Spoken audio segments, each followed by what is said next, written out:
Amelia Sinclair never intended to fall in love at the Future Design Tech and Architecture Summit in San Francisco. She wasn't even supposed to attend. Her original plan was to spend the weekend in Oregon with her father, helping him repaint the old garden shed behind the shop he used to run before his hands started trembling. But fate had other intentions. She was a last-minute stand-in for her firm's senior partner and wore an ill-fitting navy blazer borrowed from a colleague. The hall buzzed with a blend of tech developers, architects, and corporate leaders, most too concerned with showcasing their prototypes than noticing the soft-spoken designer sketching a moss wall concept in the corner. That's when Travis Brennan spotted her. His keynote speech had just wrapped, an electrifying, ego-laced monologue about innovation and emotional branding, and he was soaking in admiration when his eyes locked on hers. Amelia, unaware, had her head down, her pen racing across her pad. She wasn't impressed by showboating. That intrigued him. Travis introduced himself with the kind of confidence that bordered on arrogance, a practiced charm wrapped in polished smiles and a tailored suit. She found him annoying, but undeniably magnetic. Their first conversation happened over watered-down coffee during a session break, and while it started with surface-level banter about design theory and digital engagement, it took a surprising turn. Amelia, guarded but curious, mentioned her dream to merge botanical architecture with urban living. Travis, ever the opportunist, tilted his head and smiled. "You're not just building spaces, you're planting emotions," he said smoothly. It was the kind of line that would have made her roll her eyes under normal circumstances, but there was something in the way he said it, like he actually meant it. Over the next 2 days, they kept running into each other, in the buffet line, at the evening mixer, at an impromptu breakout session where they debated the future of sustainable materials. Amelia noticed that he listened more than he spoke when it was just the two of them. He asked about her sketches. He complimented her ideas without hijacking them. He even asked about her late mother, after Amelia let it slip during a story about her hometown. He didn't pry, but he remembered. That caught her off guard. By the end of the summit, something fragile but sincere had begun to bloom between them. Amelia was skeptical, it all felt too easy, too fast. But then again, Travis didn't press her. He simply offered his number and said, "I'd like to keep this conversation going, even when the panels end." They started talking regularly after that, calls, long texts, late-night video chats. Amelia, who had spent most of her 20s bracing herself against betrayal and isolation, found herself softening. Travis had layers. He spoke of being misunderstood, of chasing approval from a cold father who never said, "I'm proud of you," of a childhood where his mother overcompensated with affection that sometimes suffocated him. She listened. She didn't try to fix him. And maybe that's why he kept coming back. Over time, the calls became visits, and visits became weekends spent in each other's cities. He sent her books on marketing and business strategy, she mailed him pressed flowers from gardens she visited. It was delicate and deliberate. And as spring turned to summer, it felt less like a spark and more like a slow-burning flame neither of them wanted to extinguish. It felt real, or at least, it seemed to. The wedding was held at the historic Larkspur Estate in Seattle, a glass-walled haven surrounded by redwoods and bathed in soft golden light. Amelia had designed the floral layout herself, each detail whispered elegance, from the ivory wisteria draped over the altar to the glass terrariums glowing with firefly lights that lined the aisle.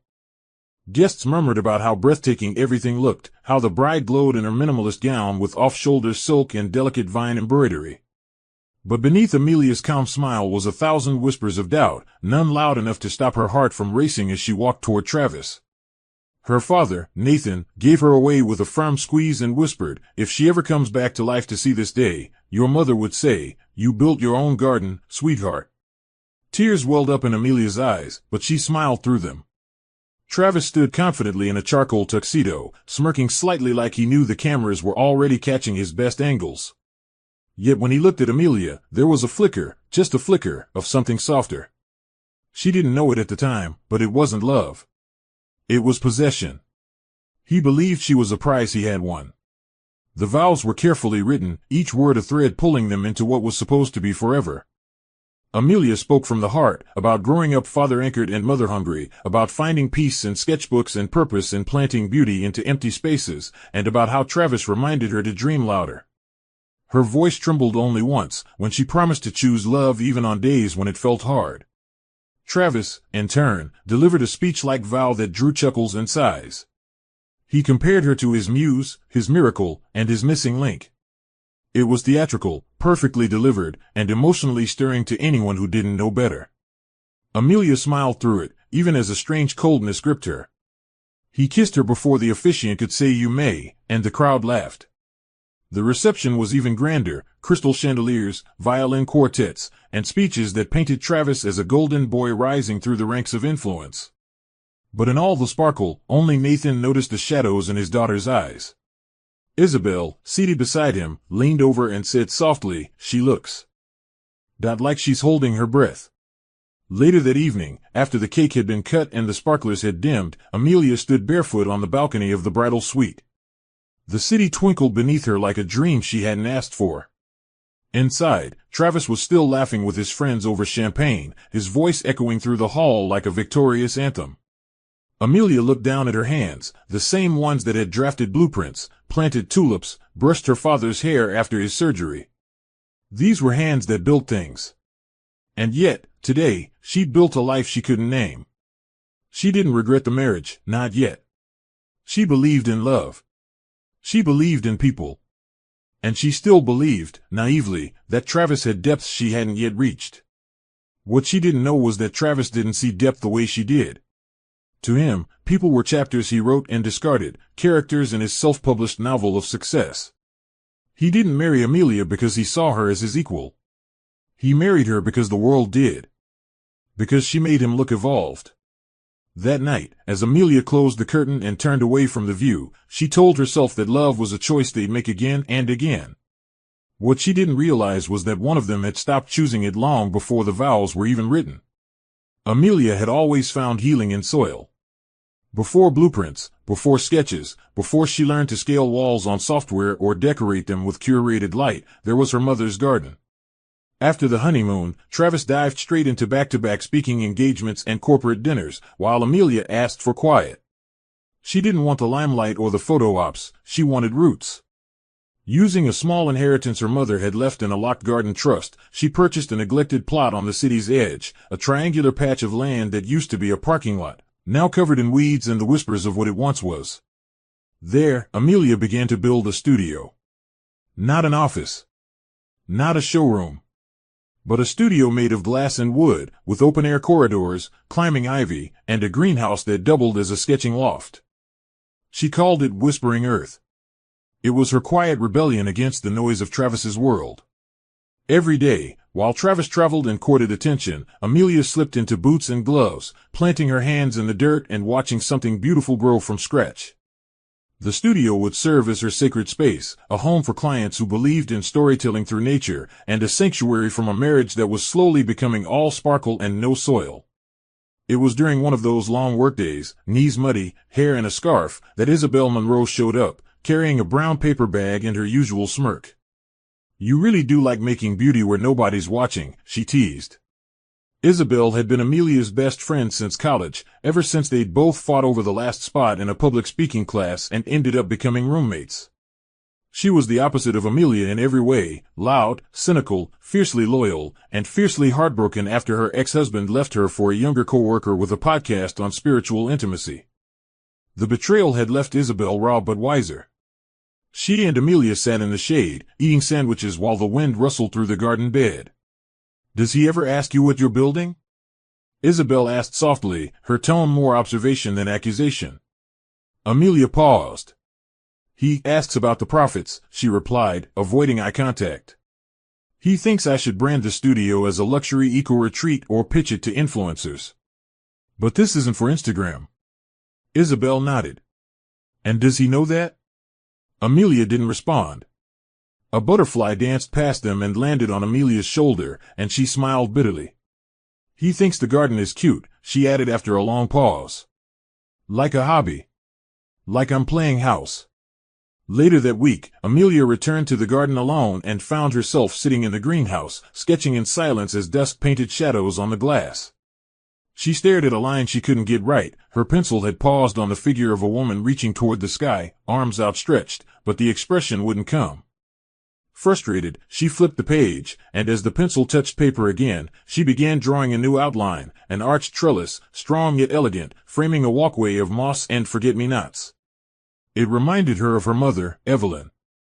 Evelyn had died when Amelia was just 10, breast cancer took her slow and painful, and Amelia remembered the hospital smells more than the funeral hymns. Her mother's last gift had been a pressed flower journal that Amelia still kept tucked inside her studio bag. That night, she reopened the journal and ran her fingers over the dry petals. They crumbled slightly, delicate with time. In that moment, she whispered, "I don't know if I chose the right life, Mom."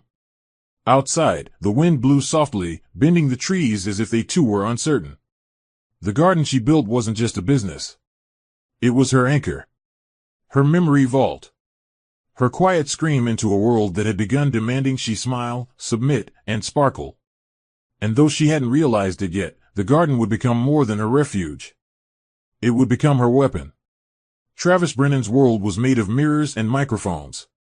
While Amelia nurtured life from the soil, Travis was constructing a different kind of empire, one paved with sound bites, TEDx talks, and social media clips sliced into digestible motivational quotes. By year 2 of their marriage, he had become the face of UrbanSpire, a rising PR tech firm that packaged brands for overnight relevance. He marketed himself as a growth strategist with a human touch, but in reality, everything he sold was rehearsed. His social accounts exploded with carefully filtered images, him shaking hands with tech founders, sipping espresso with thought leaders, walking confidently into conferences with captions like, "Power isn't loud. It's intentional." To outsiders, Travis was the modern-day success story, ambitious, polished, deeply articulate. But those close to him, particularly Amelia, began to notice something deeper than arrogance brewing beneath his curated persona. There was a hunger in him that never seemed satisfied, an emptiness he masked with applause. He didn't just want success, he wanted to be worshipped. Amelia accompanied him to one of his leadership retreats in Aspen, hosted by UrbanSpire for their top clients and influencers. She had initially declined, wanting to stay back to meet with a new landscape client, but Travis insisted, citing it as a good couple branding opportunity.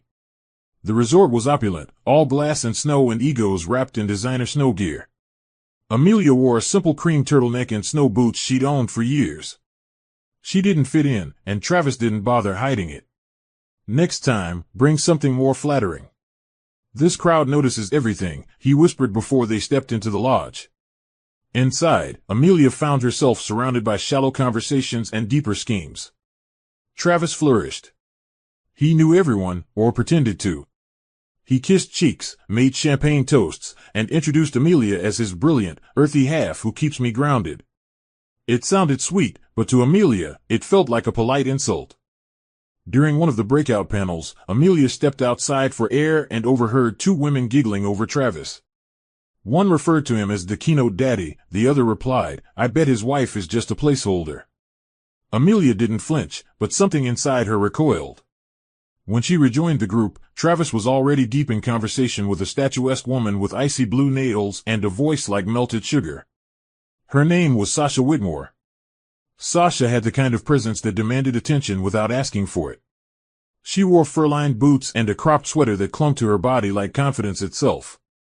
Her smile was wide and perfectly timed, especially when she placed a manicured hand on Travis's chest mid-laugh. Amelia approached silently, observing as Sasha leaned in, speaking close enough that Travis didn't immediately notice Amelia standing behind him. "Oh," Sasha said when she finally did, "you must be the wife." It was a sentence dressed as a compliment, yet soaked in venom. "And you must be the influencer who mistakes proximity for power," Amelia replied, offering a gracious smile. Travis chuckled nervously, brushing it off, but the tension clung to the air like fog. Over the next few hours, Amelia watched how Sasha lingered near Travis, how he didn't resist. Something shifted in Amelia, not just suspicion, but intuition. She'd always trusted what people did more than what they said. And Sasha, with all her faux kindness and polished flattery, was marking territory. That night in their hotel suite, Travis claimed Sasha was just a strategic connection who could amplify his brand among Gen Z consumers. Amelia nodded, said nothing, and turned away. She didn't believe him, not really. But she wasn't ready to confront it either. Not yet. She had learned long ago that timing was everything. And sometimes, silence was the strongest seed you could plant. It was supposed to be a casual afternoon. Amelia had carved out a sliver of time between client consultations and greenhouse expansion plans to meet Isabel at Velvet and Vine, a boutique nestled in the heart of downtown Seattle. Isabel had impulsively RSVP'd to a black-tie gala for her publishing firm and was in desperate need of a dress. Amelia offered to tag along, mostly for moral support but also for the joy of being in a space where art lived in fabric. The boutique was draped in soft blush tones and gold trim, with velvet mannequins posing in silk and chiffon. Amelia, dressed in a loose linen dress and ankle boots smudged with dried soil, felt a little out of place but comforted by Isabel's presence. They laughed, debated necklines, and swapped stories about past fashion disasters. Isabel tried on a backless emerald gown that made her look like a tempest, and Amelia took photos between giggles. Then, without warning, the boutique's main door chimed, and the air shifted. Sasha Whitmore walked in like she owned the place. Hair perfectly waved, body draped in a designer tan trench coat, sunglasses pushed just above her brow. She didn't notice Amelia or Isabel at first. Her attention was locked on her phone as she exchanged fake laughter with someone on the other end of the call. "No, babe, tell Travis I said he better wear navy to match my dress or I'll post that clip from Aspen," she said, loud enough for the entire boutique to hear. Amelia froze. Isabel went rigid. Sasha's eyes finally landed on them, and the way her expression shifted was cinematic. She ended the call with a casual, "Gotta go, darling," and offered a sweet, practiced smile. "Oh wow, small world," she purred, eyes gleaming. "Amelia, right? The garden designer? You're even lovelier up close." Her words were drenched in politeness, but Amelia saw the challenge hiding behind her lashes. Sasha browsed the racks like nothing happened, her every move calculated, and eventually pulled a sapphire blue gown identical to the one Travis had complimented on a celebrity a week ago. "I'm thinking of wearing this to an event Travis invited me to," she said, without looking up. Amelia maintained her composure, each breath carefully measured. "Is that so?" she replied, her tone light, betraying none of the storm that cracked beneath the surface. Isabel, never one for subtlety, shot Sasha a glare that could cut granite. "Funny. I didn't realize side pieces got formal invites," she muttered under her breath. Sasha only smiled wider. "Oh honey, I'm just here to help him shine. Some of us know how to spotlight our men, not overshadow them with dirt and daffodils." The boutique fell silent. Even the sales attendant paused. Amelia stepped forward, her eyes locked on Sasha's.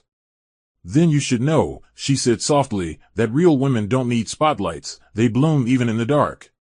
Without waiting for a reaction, Amelia turned, walked to the counter, and purchased the simple cream slip dress she'd admired earlier. She didn't need sequins to be seen. She didn't need to scream to be heard. That afternoon, as Amelia and Isabel walked out into the sun, Sasha's reflection lingered behind them in the boutique's mirrored door, her smile faltering. Amelia didn't say a word. But she didn't need to. In silence, she'd drawn her first line in the sand, and Sasha, whether she knew it or not, had just stepped over it.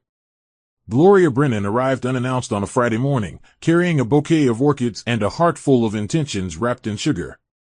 Amelia had just finished pruning a row of star lilies in the garden studio when she heard the knock.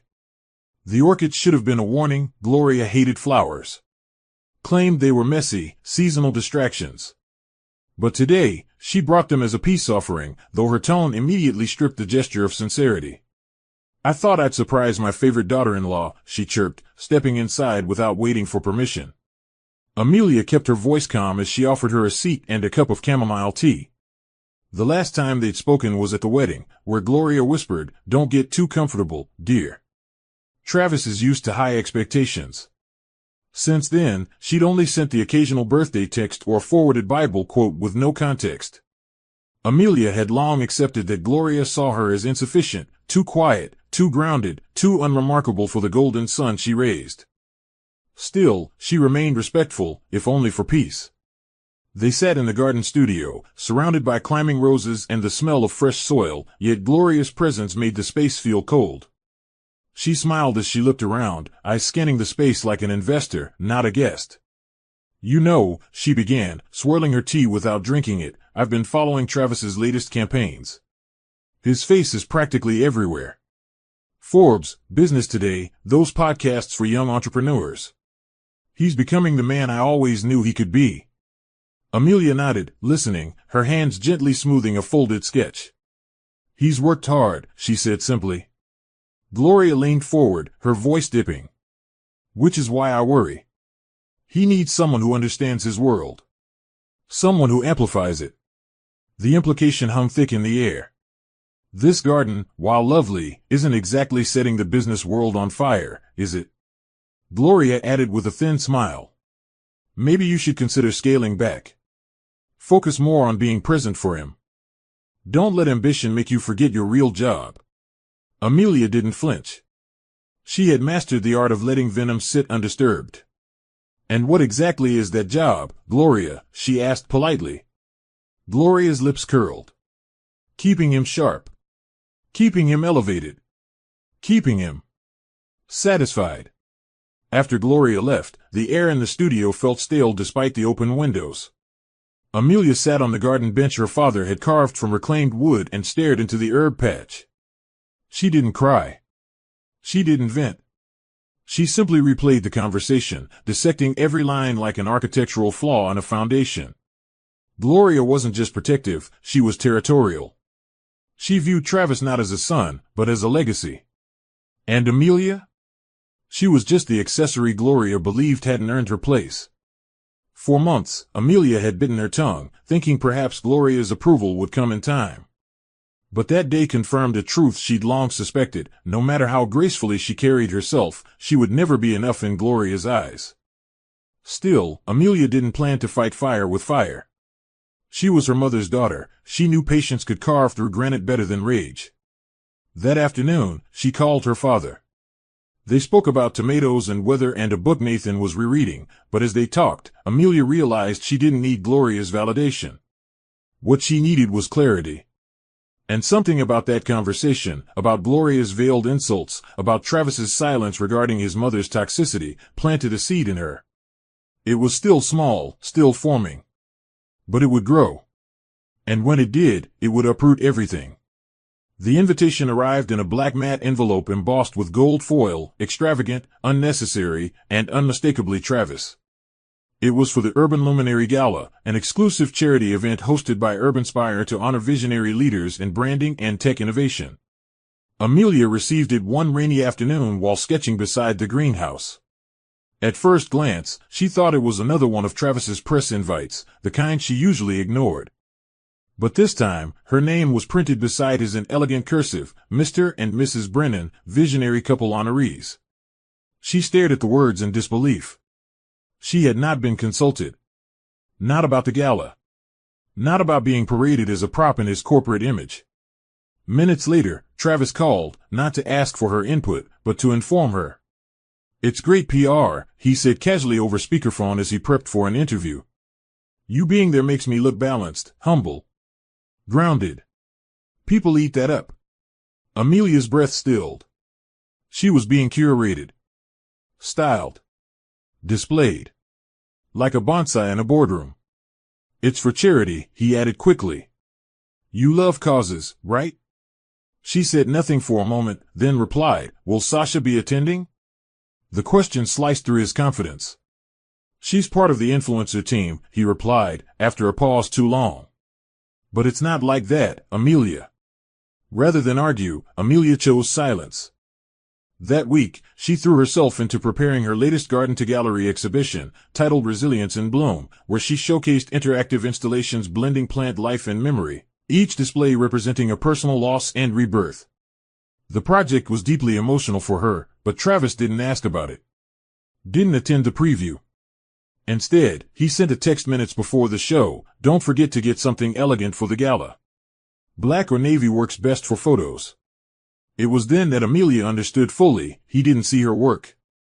He saw her image. And in that moment, something within her quietly detached. She still smiled in public. She still designed her world with care. But beneath the surface, she began to observe him like one of her plants. She noted the way he changed tone depending on the audience, how his words bent to mirror whoever stood in front of him. She watched the way Sasha's name slipped into casual conversation more frequently now, each time under the pretense of business or branding.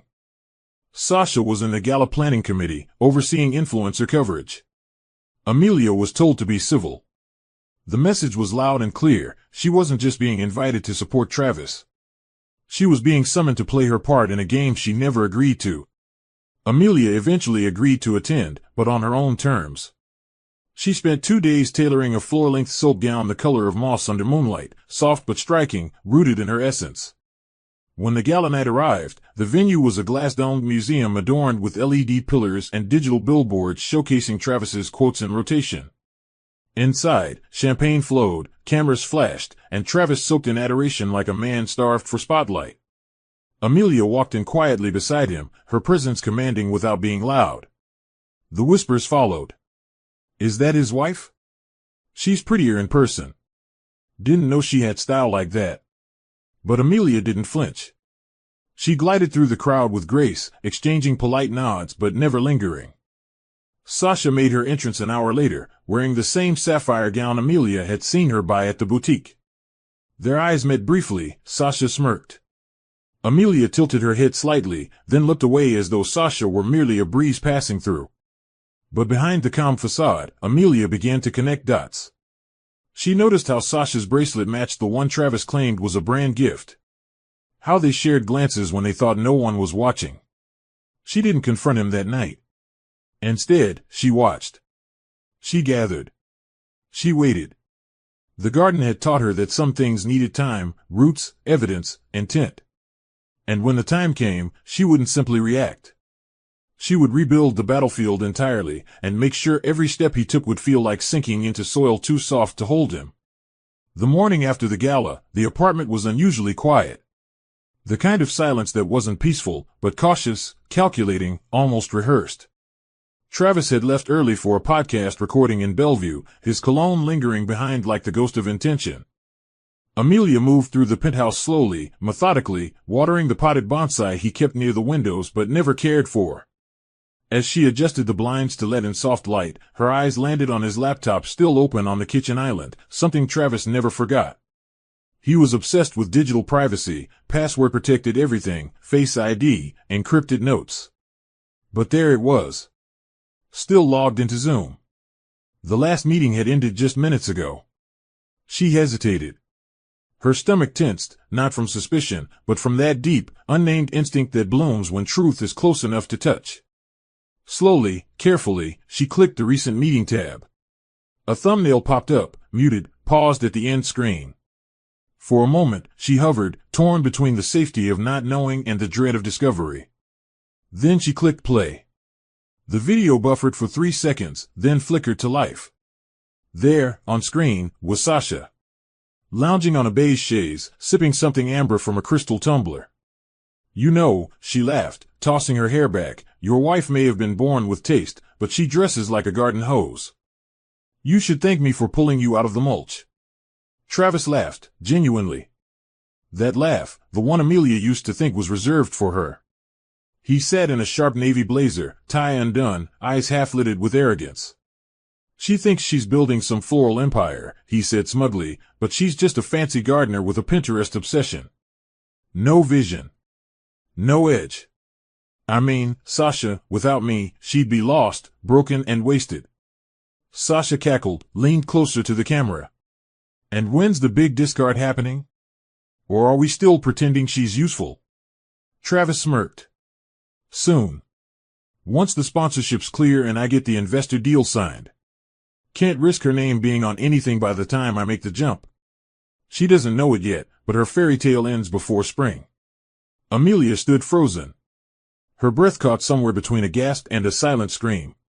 Her body didn't move. Her soul cracked open, not from the betrayal, but from the calmness in his voice. He meant it. Every word. Amelia closed the laptop quietly, her hands shaking but her expression blank. No tears came. No rage boiled. What settled in her instead was colder. Clearer. A frightening stillness that only those betrayed past the point of reaction could understand. She walked to the mirror and stared at herself, not looking for signs of pain, but for evidence of the woman Sasha and Travis had underestimated. And what she saw staring back wasn't the same woman who'd once believed love could fix what power corrupted. That version of her had just been buried by truth. In the hours that followed, she didn't call Isabel. She didn't confront Travis. She didn't throw his things or scream in the shower or scroll through old texts to punish herself. No. She poured herself a glass of water, changed into her work clothes, and walked into the greenhouse. There, she began pruning again, snipping dead leaves, uprooting weak stems, resetting soil beds. But this time, with every snip, she whispered a plan. One seed at a time. One strategy at a time.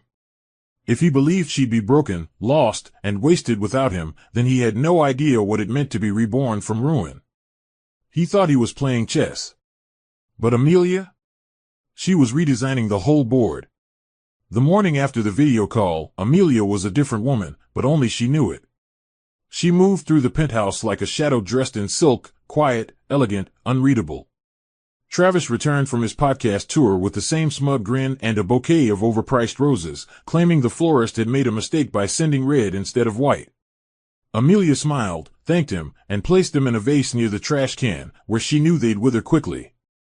She listened to him ramble about audience traction and personal brand visibility, nodding with precision.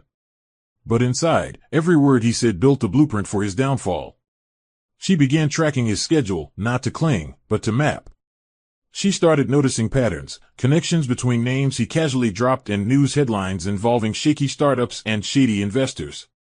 She downloaded public shareholder information for UrbanSpire, studied Travis's recent endorsements, and quietly began photographing every document he left unattended. He still assumed she was the naive wife with a green thumb. He didn't realize she was memorizing his empire's cracks. That week, she met Isabel for lunch at their usual cafe tucked into the edge of Capitol Hill, where the walls were lined with vintage typewriters and second-hand books. Isabel, who had sensed something since the gala, watched Amelia closely. "You're too calm," she said between bites of spinach quiche. "You either committed murder or you're planning one." Amelia smiled faintly. "Neither. Yet." She reached into her bag and slid Isabel a flash drive. "I need you to go through this. Background checks. Sasha's prior engagements. Business filings. Anything off."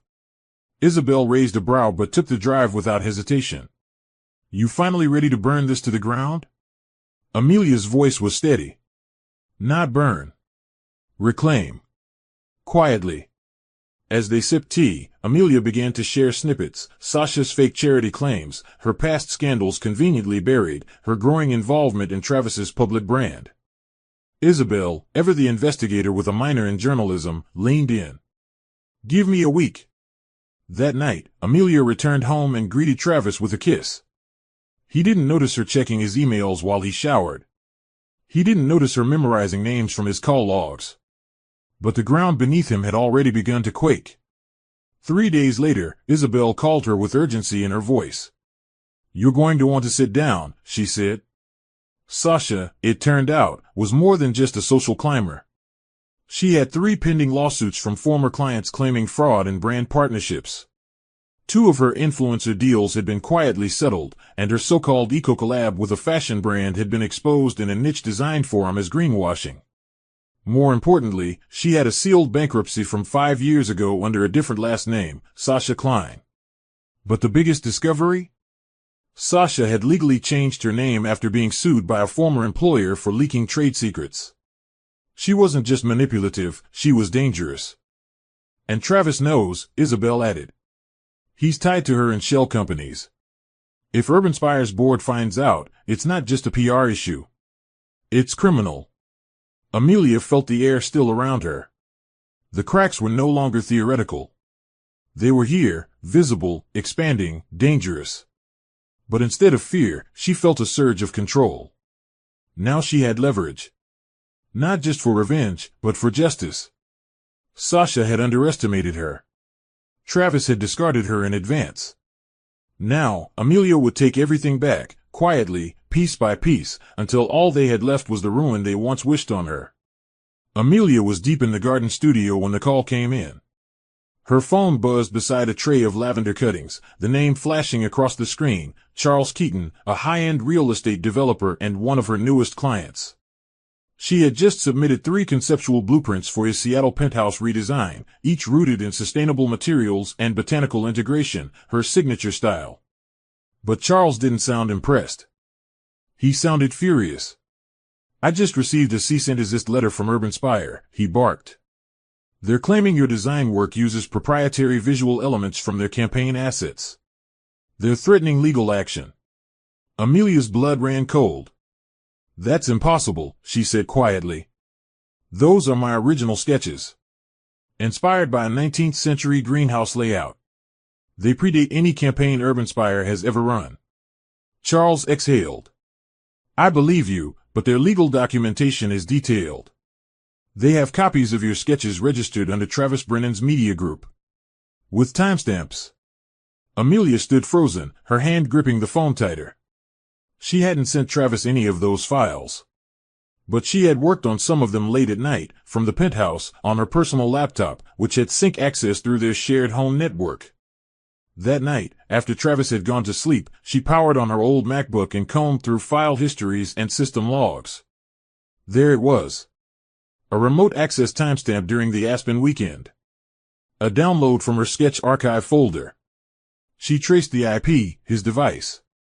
He had stolen her designs, rebranded them, and registered them under his media holdings to give Sasha's new influencer-led eco-luxury initiative a high-end architectural edge.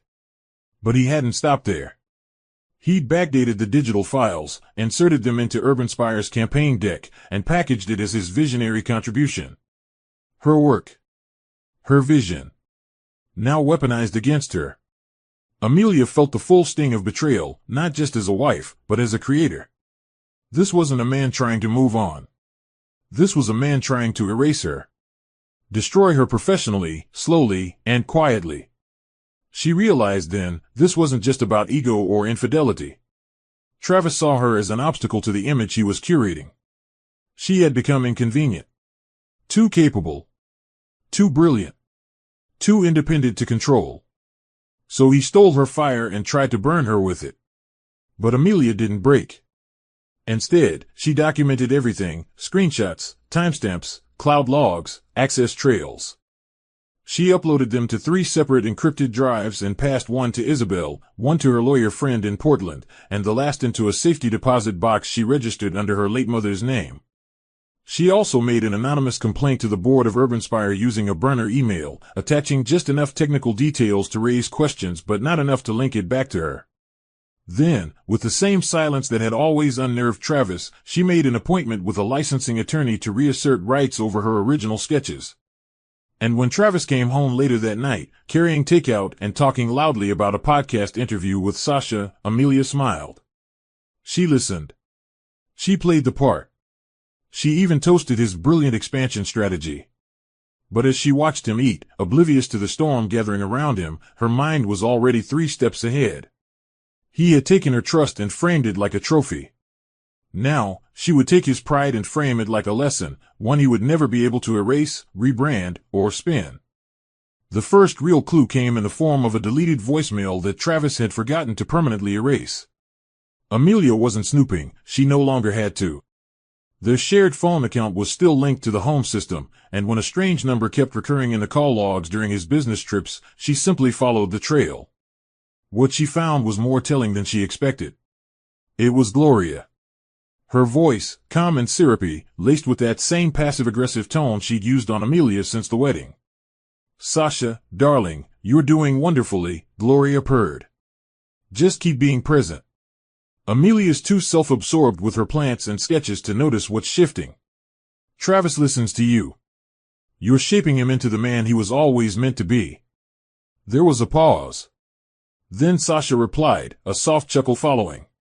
"Let's just say by the time I'm done, the only thing Amelia will be growing is resentment." They both laughed. The kind of laughter that makes your skin crawl. Amelia stood frozen in the hallway, her hand trembling as she pressed pause. Her mind replayed every moment she'd seen Gloria at gatherings, subtly planting seeds of doubt. Every backhanded compliment. Every time Travis came home unusually agitated after a quick coffee with his mother. It had never been random. Amelia sat in her studio that evening, watching the light fade across the glass ceiling, turning the plants into shadows. She'd underestimated them. Gloria was not just a manipulative mother-in-law, she was the architect of the narrative that Amelia had never been good enough. From the moment she entered their lives, Gloria had been maneuvering her out, piece by piece, moment by moment. Travis wasn't just acting alone, he had a counsel. And Sasha was more than just a mistress, she was being mentored. Groomed into a replacement. That realization hurt far more than the affair itself. Because betrayal from a partner stings, but betrayal from someone who called you family cuts deeper. Amelia had offered Gloria nothing but respect, grace, and patience. And in return, the woman had plotted against her, whispered lies to her son, and now actively supported the woman who was dismantling her life. But Amelia wouldn't confront her, not yet. She knew Gloria's weakness, vanity. And she knew Sasha's exposure. They both thrived in secrecy, in illusion. And illusions shattered fastest when you let them think they were still winning. That weekend, Amelia attended Gloria's private luncheon uninvited, dressed in a sleek forest green dress and matching heels, not to impress, but to declare presence. Gloria's friends, old money women with pearls and carefully frozen smiles, looked surprised but intrigued. Sasha was there too, seated proudly beside Gloria like a guest of honor, wearing a champagne-colored jumpsuit that screamed "I belong now." When Amelia walked in, the room quieted. Gloria, caught off guard, forced a smile. "Amelia, darling. How lovely of you to stop by." Amelia smiled back, but it didn't reach her eyes. "I was in the neighborhood," she replied smoothly. "Thought I'd see what the future looks like." Sasha stiffened slightly.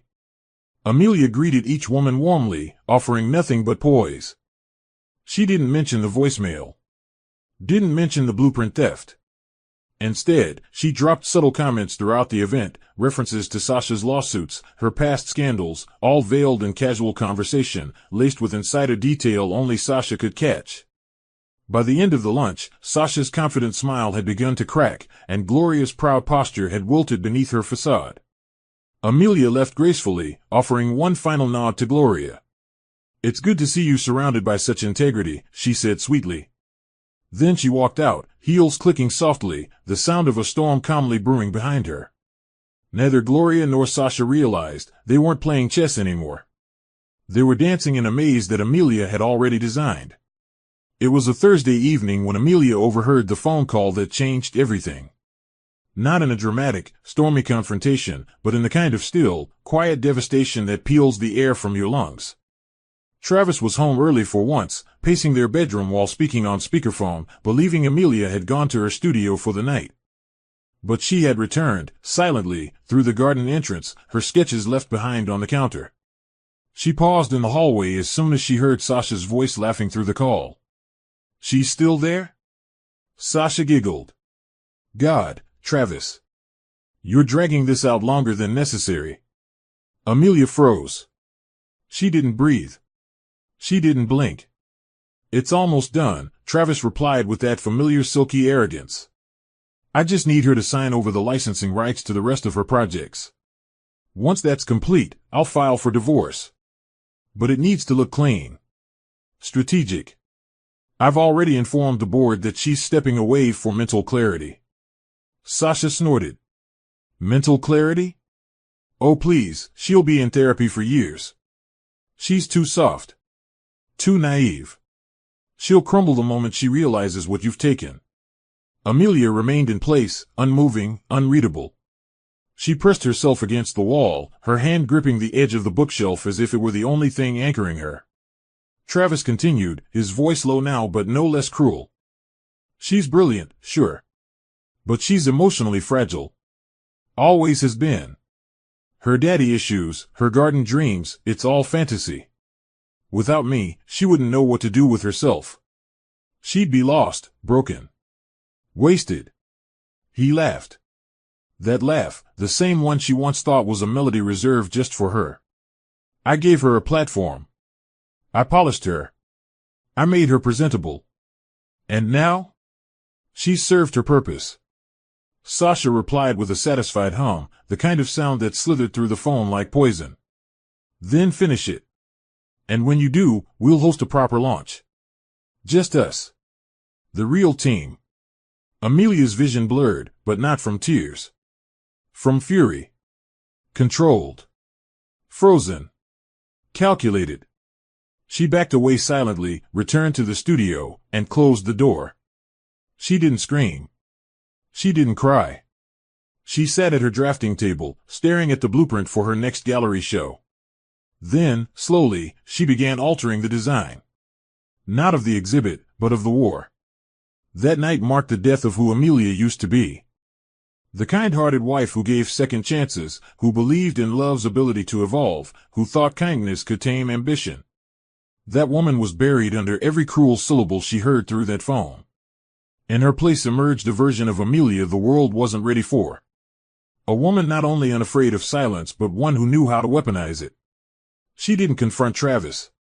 She greeted him at dinner with a calm smile, served his favorite wine, and listened to him talk about his plans to scale new heights. She watched his hands move, his eyes flicker, his ego swell with every sentence. And all the while, her mind was sharpening. Travis had miscalculated. He believed the absence of noise meant the absence of fire. But what he failed to understand was that Amelia had never been fragile. She had been choosing peace. And now that peace had been shattered, there was no limit to what she would take back. Not with rage, but with precision. Vengeance would not be loud.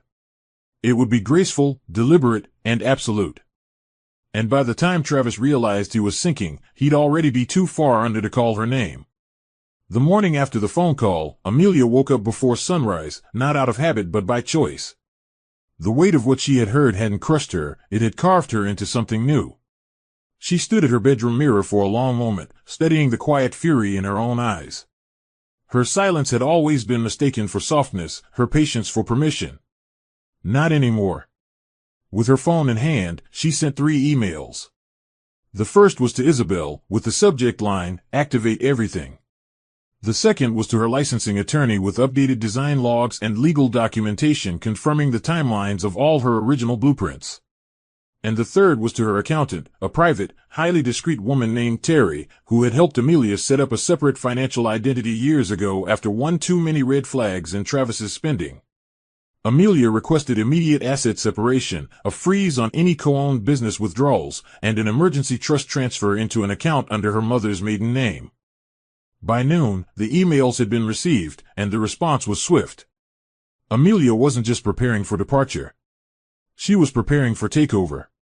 By Friday, she had cleared every personal document from their penthouse, birth certificates, contracts, original sketches, family photos, even the pressed flower journal her mother gave her. All of it, carefully packed and stored at her father's property across town. She made sure to do it while Travis was in LA filming a guest segment for a leadership docuseries. Amelia played her role flawlessly, even texting him encouraging messages, "Hope the shoot goes well." Excited to hear all about it. But in her studio, the walls were beginning to shift. She hired a small legal team, independent and aggressive.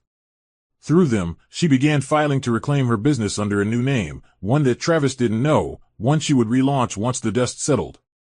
She also began writing a detailed exposé, not to publish immediately, but to preserve the truth in case the battle turned dirty.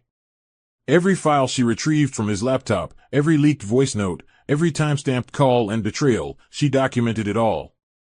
And slowly, methodically, she transformed from the woman he thought he'd leave in ruin to the architect of his undoing. Travis didn't know it, but he hadn't married a gardener. He had married a strategist. Outside, the garden bloomed brighter than ever, lavender, hyacinths, calla lilies, each plant flourishing as if echoing Amelia's awakening. But inside her, it was winter. Calm. Still. Unforgiving. She changed her wardrobe, swapping earth tones for sleek blacks and deep emeralds. Her voice in meetings became firmer, her posture unshakable. Clients noticed. Investors noticed. Even Isabel said over coffee one afternoon, "You walk like you own a city now, not just a garden." And Amelia replied, "That's because I plan to." The transformation wasn't theatrical. It wasn't rage-filled. It was cold. elegant, focused. She no longer sought to survive. She intended to reclaim everything that was hers and more. Travis had plotted to erase her, but she would ensure her name was all that remained when his facade crumbled. She would dismantle the illusion brick by brick, with her hands steady and her heart unreadable. The old Amelia had loved deeply. But the new Amelia? She would conquer silently, and they would never see her coming until it was far too late. Amelia knew that war, real war, wasn't fought with swords or screaming matches. It was won in whispers, in signatures, in timing. By the second week of her transformation, she'd fully entered what Isabel called Operation Silence. Travis remained oblivious, consumed with branding deals, self-congratulatory interviews, and Sasha's constant chatter about a future lifestyle blog launch under Brennan and Whitmore Collective. Amelia let them dream. She let them believe she was fading. Meanwhile, she initiated a full audit of every company under their shared portfolio. With Terry's help, she discovered Travis had tried to move the Garden Studios licensing into a media branch under his name, claiming marital rights. What he didn't know was that Amelia had already converted her original business license into a separate entity 6 months prior, naming her late mother as the original shareholder. That move made her the sole legal proprietor of Whispering Earth Designs, which now owns 60% of the land rights surrounding Travis's future Brennan Collective headquarters. The garden you once laughed at? It sat on a goldmine of untapped real estate development zones. And she owned all of it. Quietly. The brilliance of Amelia's plan was in its subtlety. She didn't rush. She played long. For every lie Travis told to their mutual partners about her mental break, Amelia sent anonymous documents exposing Sasha's fraudulent collaborations to corporate sponsors, links with timestamps, legal references, influencer scandal receipts. Several brands began pulling out. She also used an encrypted server to send whistleblower-style emails to UrbanSpire's legal team, raising questions about document forgeries tied to Travis's rebranding campaigns. Her tone was professional, neutral, factual. Enough to trigger internal investigations without tipping her hand. The more Travis ignored her, the more he assumed she was breaking quietly in the background, grieving his betrayal in a sea of garden soil and abandoned sketches. But in reality, she was dismantling his foundation one chess piece at a time. Sasha, too, had begun to feel it. Her emails to Travis became increasingly paranoid. Why is the deal with Atelier Corp delayed? I heard my old sponsor drop me, again. Did you say something? Travis assured her, convinced it was unrelated. But the world around them was tightening, slowly, surgically. Amelia was no longer trying to protect her peace. She was positioning it for war. At the heart of her strategy was one move Travis never anticipated, turning his obsession with image into his greatest weakness. Amelia contacted Liam Dorsey, a quiet venture capitalist with an eye for sustainable businesses. They had met briefly at a design expo months earlier, and though nothing had materialized then, he had admired her proposal. This time, she reached out not with emotion, but with leverage, blueprints, real estate projections, licensing exclusives, and an offer to sell partial shares of her upcoming line, under a new brand name, free of any Brennan ties. Liam didn't ask for details. He reviewed her documents, asked only one question, do you want visibility or power? And when Amelia replied, power, he shook her hand and said, then let's build quietly. In less than 3 weeks, Liam funneled enough capital into Amelia's company to double her valuation. But Amelia didn't announce anything.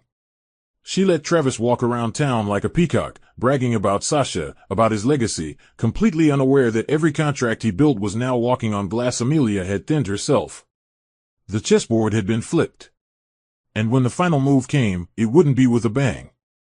It would be with a whisper, followed by the sound of everything Travis thought he controlled collapsing under the weight of a woman he believed too gentle to fight. It started with a press release. Subtle. Elegant. And nowhere near loud enough to be traced back to Amelia, at least not at first. Industry insiders received early copies of a campaign announcement from a new eco-luxury brand named Evelyn. The logo was minimalist and stunning, the tagline poetic, rooted in memory. Designed for rebirth. Whispers spread fast, about the design, the architecture, the innovation behind the spaces that blurred the line between nature and human intention. Travis's UrbanSpire partners began murmuring about the uncanny similarity to a project he'd previewed months ago. The materials, the layout, even the trellis design that he had claimed was Sasha's idea looked identical to the mock-ups in this new release. But now, the difference was glaring. This time, it was executed flawlessly. The blueprint was back, but this time, it bore the signature of the one who actually created it, Amelia Sinclair Dorsey, founder and principal designer of AGAlNST Studio. Dorsey, as in Liam Dorsey, Amelia had hyphenated the business identity, merging her brand with his capital.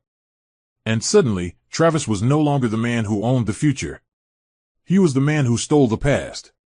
The reaction came fast and brutal. Calls poured into Travis's office, not just from concerned investors, but from media outlets asking if he had plagiarized design concepts. His first instinct was denial. He accused Amelia of theft, claimed marital co-ownership of ideas. But his bluff collapsed within days. Amelia's legal team had anticipated every claim. They produced timestamps, original sketches from years before, client correspondences, receipts, even landscape photographs that proved Evelyn wasn't a copy, it was the prototype. Sasha tried to step in, suggesting they pivot their campaign, maybe even collaborate with Amelia to spin the narrative. But Travis lost it. At one press meeting, his frustration boiled over. He insulted a reporter who asked about his role in UrbanSpire's design scandal, and the clip went viral within hours. Sponsors dropped him. Contracts halted. One board member called him a liability. Sasha, now suddenly camera-shy, stopped attending meetings.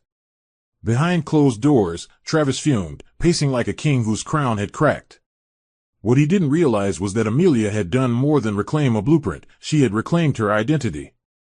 Not with noise, but with undeniable evidence. She had taken the very thing he used to erase her and made it her monument. Amelia, meanwhile, didn't gloat. She didn't take to social media or grant interviews. She let the work speak. She let her silence stretch into something powerful. When asked by a journalist about the similarities between Evelyn and UrbanSpire's designs, she responded with one line: "Some flowers were never meant to be displayed, they were meant to bloom on their own terms." It became the quote of the season, printed across magazines and reposted by women's business forums around the country. Invitations poured in for talks, exhibitions, collaborations. Yet Amelia remained selective. She expanded her studio quietly, employing local artisans and giving young female architects their first opportunity in a space that valued originality over visibility. Her father, Nathan, visited the new studio one afternoon, and as he walked through the glass archway she'd once drawn on napkins as a child, he paused and smiled. "She would have loved this," he whispered. Amelia nodded, knowing he meant her mother. In that moment, she wasn't just avenging betrayal, she was fulfilling a legacy. Travis had believed she would be lost, broken, and wasted. But instead, she had become the woman he could never anticipate, the one who didn't just survive the fire, she learned how to build with it. Travis's downfall didn't come as a single blow, it unraveled like a sweater caught on a nail, thread by humiliating thread. After the release of Evelyn, the media tide shifted dramatically. The very publications that once hailed him as a visionary disruptor now began using phrases like credibility crisis and plagiarism scandal. UrbanSpire's board, initially hesitant, launched a full-scale internal audit after Amelia's anonymous whistleblower complaint was backed by hard evidence. Travis tried to play it cool, spinning PR statements about creative misunderstandings and shared inspiration within the marriage, but the narrative had already slipped out of his grip. His video interview with MorningWorks, intended to do damage control, only made things worse. When asked if Amelia was truly behind the designs, he smirked and said, "She's good at gardens. I handle strategy." The internet went feral. Within an hour, trending hashtags appeared: #AmeliaBuiltIt, #SilentArchitect, #BrennanBlocked.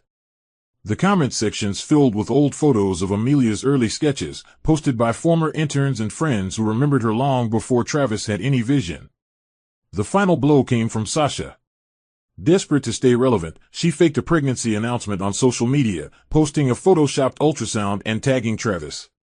The post went viral, but not in the way she expected. Journalists dug into it immediately, finding inconsistencies in her timeline and medical history. A wellness brand she was promoting dropped her within 24 hours. When Travis confronted her, demanding why she would do something so reckless, Sasha snapped. "You used me," she screamed. "I was supposed to be part of the empire. You promised we'd run it together." Their argument leaked. Someone from Travis's staff had recorded the fight and sent it anonymously to the press. In the video, Sasha accused him of manipulation, gaslighting, and theft. "She was your wife," Sasha spat, "and you threw her out like garbage for a fantasy." The public reaction was immediate and ruthless. Brand severed ties. Event organizers pulled his speaking gigs. And UrbanSpire's board called an emergency meeting. Travis, once the face of their expansion, was now their liability. Within days, they placed him on indefinite leave pending legal review. His phone stopped ringing. His inbox went cold. His world began to fold in on itself, slow, humiliating, and irrevocable. Meanwhile, Amelia watched from afar, never once stepping forward to take public credit for his fall. She didn't need to. The world had figured it out. The girl in the background, the garden designer, had not only survived the betrayal, she had built a better version of everything Travis tried to steal. While Sasha spiraled on social media and Travis's reputation sank under the weight of his own arrogance, Amelia remained composed, unreachable, and untouchable. She received an invitation to speak at the Global Women in Design Conference and turned it down, sending a handwritten note instead. "Thank you. My work will speak louder than my voice ever could." Her story wasn't about revenge anymore, it was about rebirth. One evening, as she sat in her studio with Isabel and Nathan, sipping red wine under the glow of the greenhouse lanterns, they toasted to closure. "Do you feel like it's over?" Isabel asked. Amelia smiled softly. "No," she said, "but it's beginning to make sense." Travis had underestimated her soul, her silence, and her strength. He had tried to destroy her quietly. But in the end, it was his own echo chamber that betrayed him. Amelia never raised her voice. She just removed herself from the narrative and let it collapse on its own. Gloria Brennan had always believed she could outlast any scandal. She carried herself like an untouchable matriarch, her pearls, her posture, her perfectly timed scoffs all part of a carefully curated identity. When Travis's public image began to implode, she refused to accept the consequences as real. "It's just noise," she told her bridge club. A smear campaign from a bitter ex-wife who never truly belonged. But as media coverage grew, and Travis's face disappeared from covers and stages he once dominated, Gloria's composure began to slip. Her phone calls to her society friends went unanswered. Her favorite designer boutique quietly withdrew her private shopping privileges. Even the board she chaired at the Seattle Historical Trust began reviewing leadership optics. Her social standing, built on decades of reputation, was crumbling by association. But what Gloria hadn't realized, what she was about to discover, was that Amelia had planned for her too. She was never collateral. She was a target. And the trap was already closing. Weeks earlier, Amelia had quietly enlisted the help of Isabel, who still had connections in editorial media. Together, they compiled a well-sourced exposé, not on Travis, but on Gloria. It outlined her involvement in silencing whistleblowers during Travis's early company launches, her backdoor deals with local political figures to reroute zoning rights in her favor, and, most damningly, her financial backing of Sasha's failed influencer fund disguised as a non-profit initiative. The article was published through a neutral byline in a respected journal, clean, clinical, and filled with undeniable facts. No slander. No emotion. Just truth, shining in broad daylight. Gloria read it in stunned silence, alone in her sitting room, the pages shaking in her hand. Her phone buzzed every minute with questions, cancellations, and demands for explanations. Her bridge club expelled her. The trust removed her. Even Sasha stopped answering her calls. She tried reaching Travis, but he was deep in his own spiral, furious, reclusive, and spiraling into depression. For the first time in decades, Gloria Brennan stood without armor. And when she looked at the battlefield she helped create, she realized Amelia had not just destroyed her son's legacy, she had obliterated hers as well. Amelia, for her part, didn't gloat. She didn't even speak Gloria's name. But she made her message clear in action. That week, she held a silent auction at her newly reopened L0ST studio, where guests marveled at an exhibit titled The Blooming Silence. At the center stood a single installation, an intricate iron sculpture of a rose emerging from broken glass. Beneath it, a small plaque read, "Power built on cruelty is already cracking." The statement went viral across art and design circles. Attendees whispered its meaning. Industry professionals connected the dots. But Amelia never confirmed a thing. Gloria saw it. She knew. And for the first time, the woman who once spoke over everyone could only sit and watch, silenced not by force, but by irrelevance. Her name had become a cautionary tale whispered at elite gatherings: never underestimate the quiet ones. They bury you with elegance. Amelia had dismantled not just Travis's facade, but the toxic dynasty that propped him up. Not with vengeance, but with vision. And as Gloria stared at the glass walls of the studio, her reflection fractured and uninvited, she understood what Travis had never believed: the girl they dismissed didn't just survive them, she'd outgrown them entirely. Paige Westwood had always been a shadow in the story, a footnote in the chaos that followed Sasha like perfume and fire. As Sasha's closest confidant, Paige had witnessed the rise, and now the unraveling, of the twisted empire built on deception, seduction, and curated lies. She'd once believed in Sasha's dream of domination, of becoming the next mobile queen of influencer culture. But belief had turned bitter over time. Paige had funded Sasha's failed ventures, covered her scandals, scrubbed incriminating videos from the web, and even helped rewrite a fabricated origin story. Yet when Sasha's deals began to dry up, when brands turned away and Travis stopped answering late-night calls, Paige was discarded like a dried bouquet, no longer useful, no longer admired. Sasha accused her of disloyalty during a screaming match caught on surveillance at a downtown bistro. The video made its way online, and suddenly Paige wasn't just forgotten, she was publicly humiliated. But what Sasha didn't realize was that Paige knew everything. Every betrayal. Every secret. Every wire transfer and every lie told behind closed doors. And now, finally, she was ready to trade silence for power. Amelia received an encrypted message through her studio's business contact portal late one evening. The sender used an alias, Red Harvest. It simply read, "I have the receipts. I want immunity. I'm done protecting snakes." At first, she hesitated, it could have been a trap. But when Isabel cross-checked the email headers, it led straight to a known VPN page used when running Sasha's PR campaigns. Amelia agreed to meet, but not in public. They chose a secure co-working loft Amelia had access to through her design network, clean, quiet, no cameras. Paige arrived wearing sunglasses, her hair in a tight bun, and bitterness bleeding through her designer trench. "I don't want revenge," she said bluntly. "I want to be on the right side of history." What she brought was staggering: voice recordings of Sasha mocking brands she worked with, text threads of Travis confessing how he forged Amelia's contracts, and documents showing that Gloria funneled money through a shell trust to pay off a design magazine editor for favorable coverage. Paige had held back for years. But no more. "Sasha's a snake," she said, her voice shaking with exhaustion. "But Travis? He's the venom. And I'm done swallowing it." Amelia didn't make promises. She didn't coddle. She simply said, "Tell your story. We'll make sure it's heard the right way." With Isabel's help, they compiled a clean dossier, redacting names that weren't necessary but leaving enough truth to ignite an industry earthquake. Amelia contacted a respected investigative podcast known for exposing fraud in tech and business culture, anonymous sources protected, narrative controlled, truth prioritized. When the series launched 2 weeks later, it trended within 24 hours. Titled Pretty Faces, Poisoned Roots, it featured Paige's voice, distorted but undeniably authentic, unraveling the manipulative machine Travis and Sasha had built together. Listeners were riveted. Brands panicked.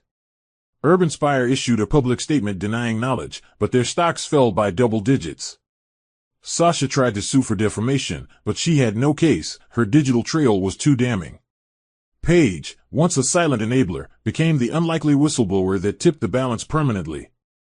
And Amelia?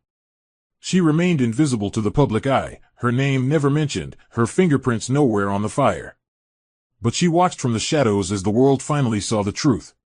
She hadn't just fought back. She'd orchestrated a reckoning.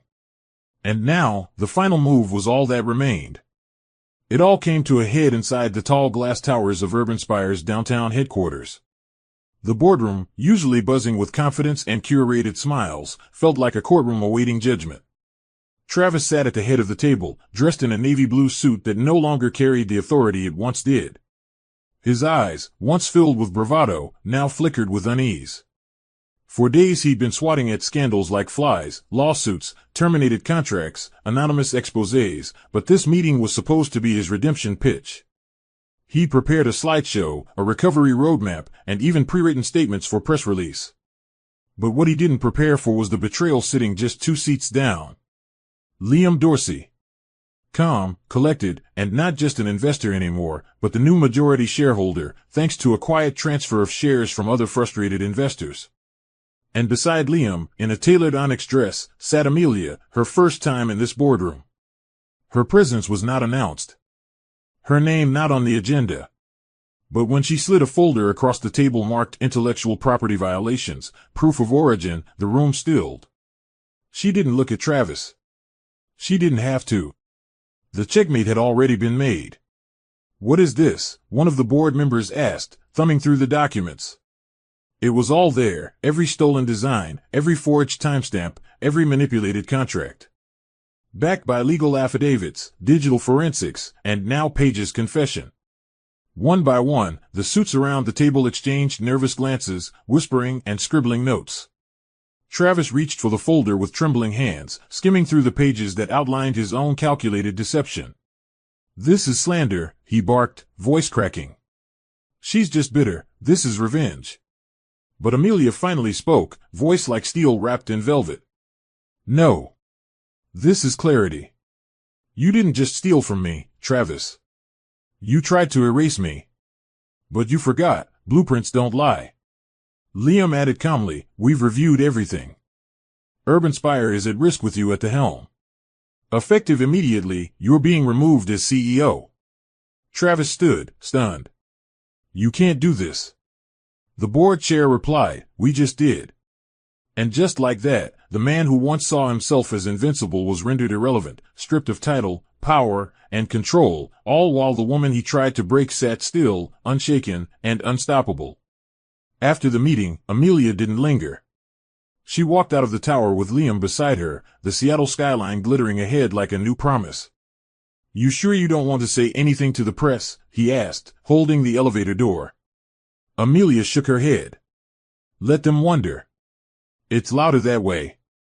As they stepped into the car, her phone buzzed with messages from journalists, former clients, designers, and even distant relatives who had watched the headlines unfold. She ignored them all. In her heart, there was no need to scream triumph. The silence she held had carried her further than any rage could. Travis didn't chase after her. He didn't apologize. He didn't beg. Because he couldn't. There was nothing left of him she wanted. She had reclaimed her name, her work, her voice, and in doing so, she had reshaped the battlefield entirely. The victory wasn't loud or messy. It was refined. Architectural. A blueprint that started the day she stopped begging to be seen and began building a world where her existence could never be erased. And as the elevator doors closed behind her, Amelia exhaled, not out of relief, but out of readiness. A new chapter was coming. And this time, it would belong solely to her. The first morning of her new life began not with applause or headlines, but with birdsong and the soft rustle of wind through glass-paneled walls. Amelia stood barefoot inside the atrium of her newly completed flagship studio, a 3-story architectural haven built on the very land Travis once deemed a waste of prime development space. The building's heartbeat was natural light. Plants cascaded from steel beams, terraced gardens bloomed on each level, and every room carried the faint scent of lavender and eucalyptus. The name Evelyn graced the front archway, not just as a brand, but as a resurrection. Her mother's memory now lived in every seedling, every design, every silent triumph. Investors didn't just line up, they begged to collaborate. Schools sent students to tour her sustainable designs. Survivors wrote her letters thanking her for showing that quiet strength was not weakness, but strategy. Yet, despite it all, Amelia remained grounded. She didn't hunger for credit. She didn't thirst for validation. Her healing was the soil she walked on, the legacy she built, and the truth she never had to shout. One afternoon, she hosted a private opening for friends and family, just a few trusted faces. Isabel, loyal as ever, brought a vintage bottle of red and made a toast that had everyone in tears. To the one who bloomed in betrayal and made the whole damn garden jealous, she said. Nathan, her father, stood next. His voice cracked as he spoke. Your mother once told me you'd grow through fire. That's the only thing she got wrong. You didn't just grow, you remade the whole forest. Even Liam was there, not as a partner or suitor, but as a collaborator who had witnessed Amelia's strength up close and never once tried to own it. They stood together, overlooking a newly installed reflecting pool where koi swam beneath hanging vines. You still don't want to be the face of the movement, he teased gently. Amelia smiled. I'd rather be the architect. Faces fade. Foundations last. Around her, laughter echoed. Peace wrapped itself around her shoulders like sunlight. For the first time in years, Amelia felt not just content, but whole. No cracks. No shadows. No fragments of a broken woman trying to rebuild. She was the structure now. Far across town, Travis sat alone in a one-bedroom rental, the skyline now a view he couldn't afford. His name had faded from the news cycles, replaced by newer scandals and brighter faces. No one called him visionary anymore. Sasha had moved on, quietly fleeing to New York to rebrand herself. Gloria remained reclusive, her invitations rescinded by every circle that once adored her. And Paige? She flourished. Became a voice for exploited talent and co-founded a platform helping women protect their intellectual rights. The empire they once ruled had crumbled, not with violence, but with truth. Travis never reached out. Never apologized. Never returned. He simply faded, into silence, into consequence, into the forgotten archives of a lesson learned too late. Meanwhile, Amelia walked forward, never once looking back. She had not only survived betrayal. She had transformed it. Crafted it into her masterpiece. And as the evening sun dipped low and cast golden light across the stone path leading to her studio, she whispered to herself the three words once used to define her destruction: lost. Broken. Wasted. Then she smiled and replied aloud, with absolute calm, not anymore. The end.